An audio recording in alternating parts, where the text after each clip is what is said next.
It's Friday and time to read some more of Begone the Raggedy Witches. Where were we up to? Yes. There were footsteps across the roof, and then Mup heard Mam opening the back door and asking someone to come in, and then there was silence. Mup took a step towards the bedroom door. The hall outside was smoky with shadows. Tipper's room, straight across from hers, was a gaping hole. His moon mouse night lamp, a useless blob of yellow light that only made the dark more solid. If she stepped out there, into the hallway, into the dark, what then? To her right, far up the hall, would be the treacherous front door. To her left, more doors. Mam's door, the sitting room door, the playroom, and at the very end, the kitchen. The kitchen where, flanked by Wellington boots and raincoats and dog toys, stood the back door. The back door that led into the Moonwatch garden. The back door which Mam had opened. The back door through which something had just entered the house. Mam! Mum ran for the hall. Auntie jerked her back. No, Pearl. But Mam is on her own with them. I said no. Mup fell silent. There was no arguing with Auntie when she had that expression. Go back to bed, Pearl, Auntie said, quite gently. I'll handle this. She walked around the corner and up the hall, her footsteps fading into the gloom. Mup waited for the sound of the kitchen door opening. She waited for the screaming or shouting or whispering to begin. She waited, and nothing happened. Nothing at all. Auntie had disappeared into the corridor, as though the air itself had soaked her up. Go back to bed. That's what Auntie had told her. I'll handle this. And Auntie knew best. Auntie always knew best. Mup waited, listening. Still the silence went on. She looked at her bed, so safe and warm. She looked at the hallway, so empty and dark. She took a deep breath and stepped out of her bedroom door. She's brave, is that girl? This next chapter is called Visitors for Mam. At the far end of the long dark hall, a thin sliver of light shone through the partially opened kitchen door.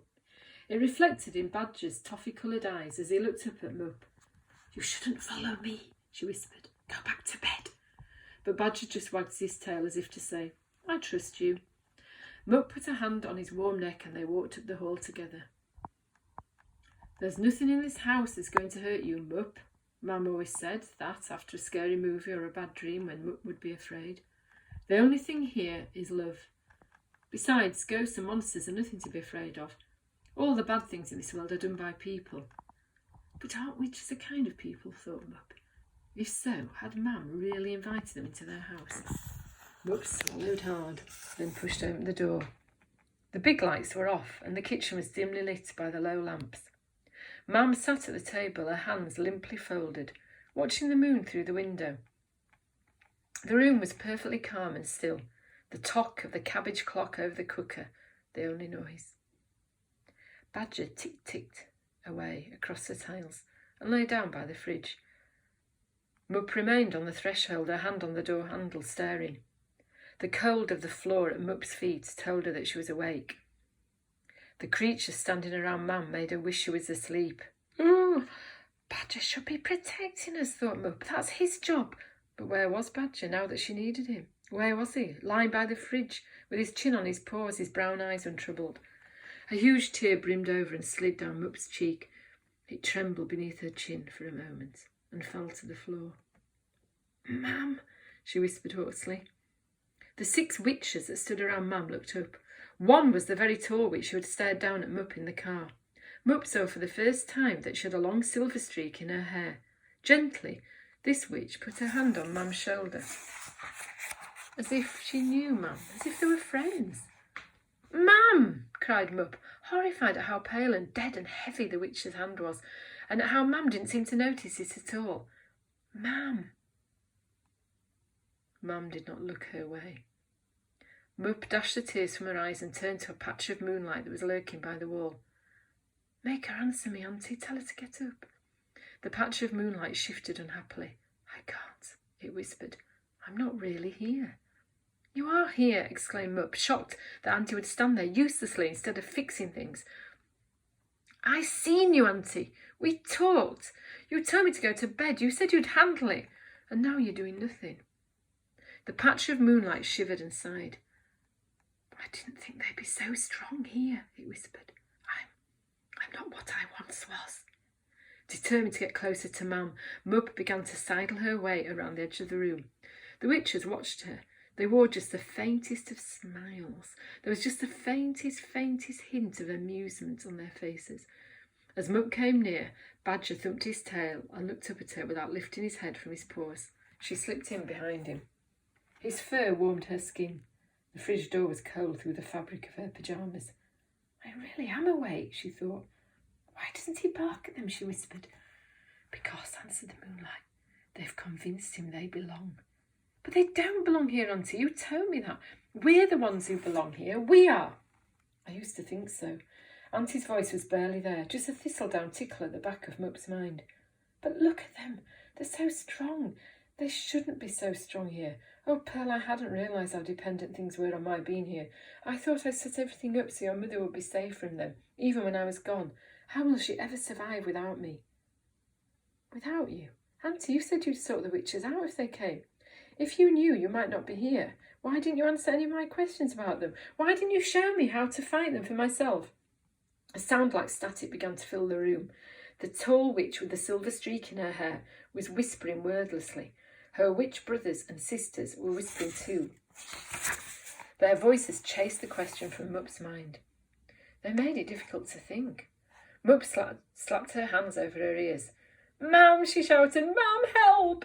Mam flinched and opened her eyes, turning her head as if to find her daughter. The tall witch tutted and snaked cold, smooth arms around her. No need to worry about that, she murmured in Mam's ear. That's only noise. Mam's head dropped back, and even though Mup kept yelling, Mam's eyes drifted peacefully shut.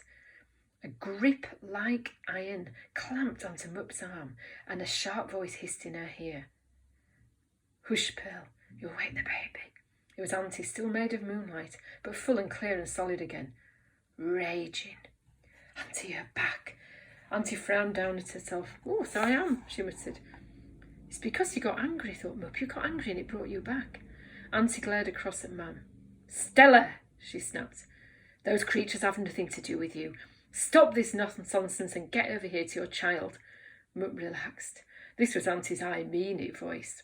No one ever resisted that voice. Mam would get to her feet now. She would shake free of the witch's grip. She would cross the floor. She would put her arm around Auntie's waist and a hand on Mup's shoulder, and she would turn with them to face the witches. The three of them would win. Mum slipped her hand into Auntie's and jutted her chin, waiting. But Mam did not come. Instead, the tall witch straightened slowly and Mam straightened with her. The tall witch, her eyes on Auntie, slid her arms around Mam's waist and leaned her pointed chin on Mam's shoulder. She began to sway. The others swayed too, like strands of seaweed around a corpse. They held Mam at their centre, and she, as lifeless as a corpse beneath the water, floated in their arms. Auntie's eyes narrowed. Who are you? She asked the tall witch. I don't recognise you. I am Magda. Mup thought the witch's voice was like wind rustling through rushes, a low dryness of sound. You seem to be the one in charge here, Magda, said Auntie. Well, you certainly are not anymore. Else we could never have found the lost heir. Mup gripped Auntie's hand tight in fear. They are from Mam's Mam, she whispered. Auntie squeezed her hand reassuringly. My sister must trust you a great deal, she said to the witch. I have earned the Queen's trust. Yes, and I can just imagine what you had to sacrifice in order to gain it. You and your companions were obviously born with a lot of magic. I know my sister, she would never let anything as powerful as you survive, not unless she had absolute control over you. Anything I've given the Queen, I've given gladly. Well, I'd say you've given her everything, every ounce of loyalty, every scrap of obedience. We give our obedience freely, Duchess, and are rewarded for it. The witch's eyes slid to Mam's blank and drifting face. Can you say the same of your minions? Stella is not my minion. She's free and happy. The witch almost laughed. You stole her from her mother. I rescued her. You sealed her away from the glittering land. I kept her safe. I gave her everything she wanted. The witch sighed as if bored now of the conversation. You gave her everything but choice, Duchess. Who knows what she might have become had you allowed her to explore her true nature. In any case, your dominion over her is done. Your time has passed. Goodbye. Magda gestured to her companions, and the group of witches began drifting to the door, carrying Mam with them. Mup cried out, "No!" and dived for Mam. Auntie jerked her back. "Don't touch her!" The back door swung open and pale moonlight spilled in. As the witches guided Mam into the blue rectangle of light, her hair drifted upwards, lifted by an invisible current. Her feet left the ground. Mup knew with absolute certainty then that the witches were going to take her Mam. They were going to float her away, and if Mum didn't do something to stop them, no one else would. She shoved free of Auntie and grabbed Mam. As soon as they touched, the whole of Mup's body came alive with power. It flowed, crackling and electric from Mam. She was alive with it. Mam and Mup spun together, alone. Mup saw her Mam growing, expanding and expanding, until she was a great, strong, beautiful giant striding across the world. Mup was just a tiny speck on the surface of Mam's power, a power that was dark and wonderful, and so very much bigger than them both. Then Auntie pulled Mup away, and there was nothing, just quiet and dark. It's getting so exciting, isn't it? I can't wait to read some more next Friday.